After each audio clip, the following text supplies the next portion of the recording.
Hello, it's Roger Gewald with your Grown-Up's Guide to Financial Enlightenment. Let's hack our way together through the jargon jungle and throw out all the rubbish news that's been dumped on us and get to the truth. Now, I believe that it's pretty clear that most people in Britain are none too happy with Harry and Meghan's recent performance, especially since their 6-part Netflix series has been released and seen by quite a number of millions. And we could disregard the absolutely vile comments made by people like Jeremy Clarkson. I'm only focusing on, your average Brit who's in a very British way, none too happy, none too pleased with the situation. We are not pleased, as Her late Majesty would say.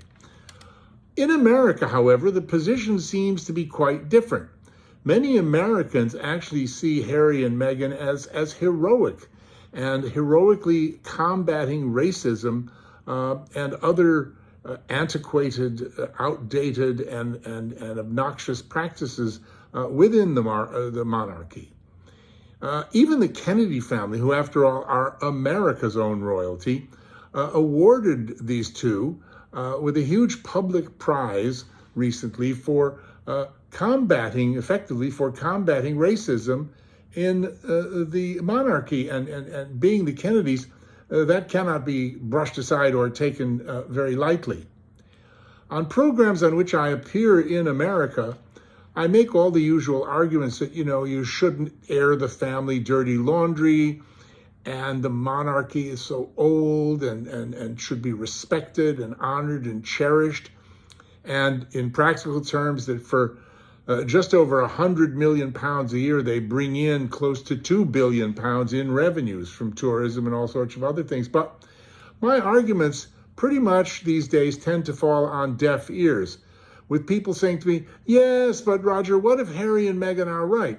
What if when they say they know things that we don't know, they're right, and that there are actually terrible things that have been ingrained in and going on in the monarchy for many years and must in this new age stop?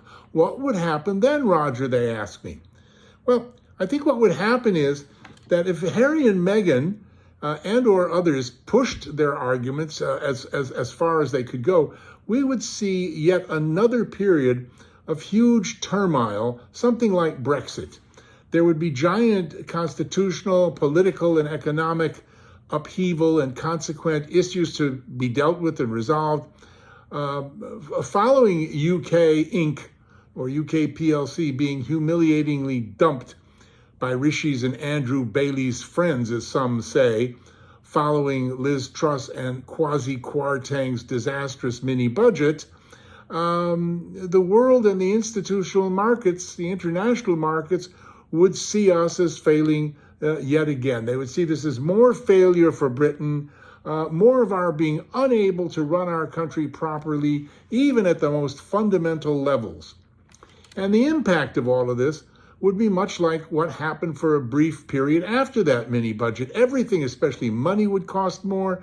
There would be significant disconnection and dislocation in all sorts of things and manners, public services included, and great instability insofar as future planning was concerned. I mean, there isn't time to go into all this right now, and frankly, it's also frightening, at least for me, to contemplate. So, let's hope they're wrong, as so many people in Britain say, and there isn't a challenge to the monarchy, but it is very worrying.